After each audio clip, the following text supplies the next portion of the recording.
안녕하세요. 오늘 저희가 좀 깊이 들여다볼 자료는요. 2025년 8월 17일 오송 생명교회 이현호 담임 목사님의 주일 설교입니다.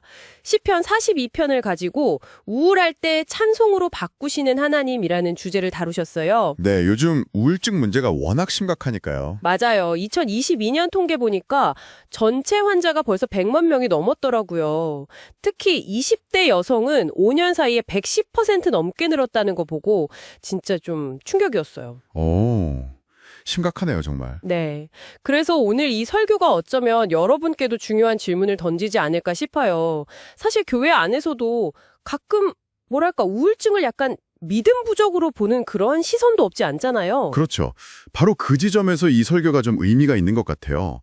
우울증을 단순히 의학이나 상담의 문제로만 보는 게 아니라 성경적으로 어떻게 이걸 이해하고 또 헤쳐나갈 수 있을까? 그 길을 좀 보자는 거죠.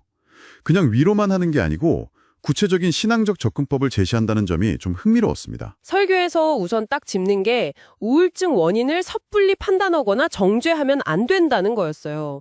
워낙 복잡한 문제니까요. 그러면서 크게 세 가지 원인을 이야기합니다. 첫 번째가 정서적인 원인. 네, 외로움, 상실감, 고립감 이런 것들이죠. 그렇죠. 특히 혼자 사시는 어르신들. 2021년 통계 보니까 60대 이상 환자가 35%가 넘더라고요. 아, 그렇군요.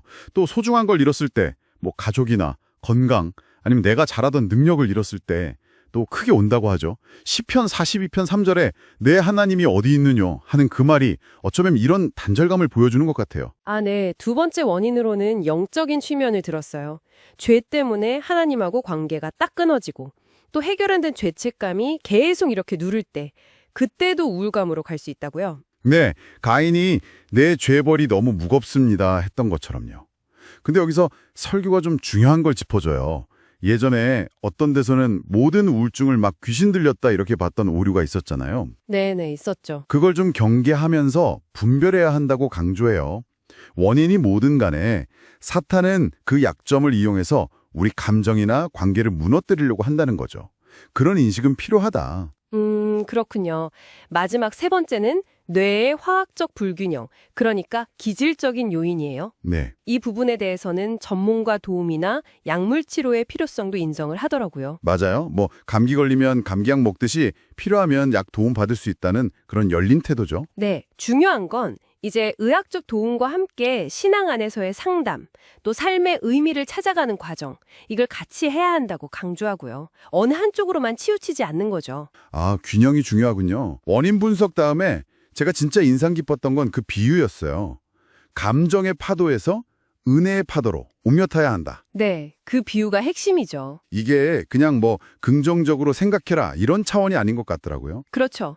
우울증은 마치 바닷가의 그 이한류 같다는 거예요. 빠져나오려고 막 발버둥 칠수록 더 깊은 감정의 소용돌이로 빠져드는 거죠. 슬픔 자체는 문제가 아닌데 기뻐해야 할 때도 기쁨을 못 느끼고 계속 그 절망감에 갇혀버리는 상태. 그게 문제라고 지적해요. 아, 이한유라? 네. 그래서 은혜의 파도는 전혀 다른 차원의 힘을 말하는 거고요. 아, 그럼 그 은혜의 파도라는 게 구체적으로 어떤 경험일까요? 감정에 막 휩쓸리는 게 아니라 뭔가 다른 힘에 맡기는 건가요? 그렇습니다. 시편 기자가 엄청 힘든 상황 속에서도 과거에 하나님이 베푸셨던 은혜를 다시 기억해내는 거예요. 시편 42편 6절에서 8절 보면 나오죠. 그리고 그 은혜에 다시 자기를 맡기는 경험. 낮에는 여호와께서 그의 인자하심을 베푸시고 밤에는 그의 찬송이 내게 있어. 이 구절처럼요. 눈물 흘리고 탄식하는 대신에 찬송이 터져나오는 그런 변화, 그걸 말합니다. 와, 눈물 대신 찬송이라. 그럼 어떻게 해야 그 은혜의 파도를 탈 수 있는 건가요? 설교에서는 두 가지 방법을 제시해요.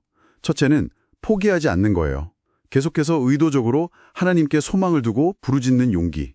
시편 42편 5절이랑 11절에 반복해서 나오잖아요. 내 영혼아 네가 어찌하여 낙심하며 너는 하나님께 소망을 두라. 이렇게 외치는 거예요. 그 1절에 사슴이 시냇물을 찾기에 갈급함같이 이런 간절함으로 매달리는 게 필요하다는 거죠. 아, 정말 혼자서는 너무 어려운 싸움일 것 같은데 두 번째 방법도 있겠죠. 네, 바로 그거예요. 혼자서는 너무 힘드니까 은혜의 공동체가 필요하다는 겁니다. 함께 기도해주고 같이 예배하고 격려해줄 가족이나 영적인 친구들, 또 교회가 꼭 필요하다고 강조해요. 그렇죠. 시편 기자도 과거에 공동체랑 같이 예배했던 그 기쁨을 막 회상하잖아요. 4절에요. 주변에서 막 비난하고 정죄하는 말 대신에 따뜻한 격려랑 지지가 필요하다. 교회가 그런 안식처가 되어야 한다는 거죠. 네. 오늘 살펴본 이현호 목사님 설교는 우울증이라는 그 고통을 피하지 않고 신앙 안에서 원인을 다각도로 보면서요. 하나님과의 관계 회복, 또 공동체의 지지를 통해 극복할 길을 보여줬네요. 특히 그 감정의 파도에 머물지 말고 은혜의 파도를 향해 가라는 권면이 마음에 참 깊이 남아요. 그렇습니다. 감정의 파도와 은혜의 파도. 이 비유는 우울감 속에서 우리가 어떻게 좀 능동적으로 신앙적인 자세를 취해야 하는지 명확하게 보여주는 것 같아요. 또 반복적인 기도나 공동체의 역할 같은 구체적인 실천 방법까지 제시하면서 단순한 심리적인 조언을 넘어서는 거죠. 신앙적인 해법을 찾으려 한다는 점이 중요합니다. 이 설교를 들으신 여러분은 어떠셨나요? 혹시 주변에 힘들어하는 분이 계시다면 판단의 말 대신에 어떻게 은혜의 공동체의 한 사람으로서 따뜻한 지지를 보낼 수 있을지, 혹은 만약 여러분 스스로가 감정의 파도에 좀 지쳐 있다면 어떻게 은혜의 파도를 향한 첫걸음을 뗄 수 있을지 한번 잠시 생각해보는 그런 시간이 되시면 좋겠습니다.